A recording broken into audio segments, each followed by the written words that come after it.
Адамдагы оору экиге бөлүнөт. Курч жана өнөкөт. Орусча острый жана хронический деп аталат.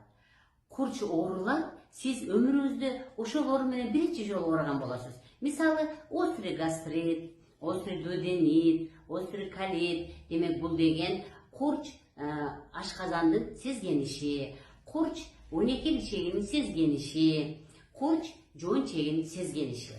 Эгерде сиз бир жылда 2 же андан көбүрөөк жолу курч оору кайра кайталанса, анда бул өнөкөт ооруга айланып кетет. Мисалы, острый бронхит, курч бронхит, сиздин бронхторуңуз сезгенип калды. Бирок сиз бир жылда ушул острый бронхит менен 2 же 3 жолу ооруп калган болсоңуз, анда хронический бронхит өтөт экен.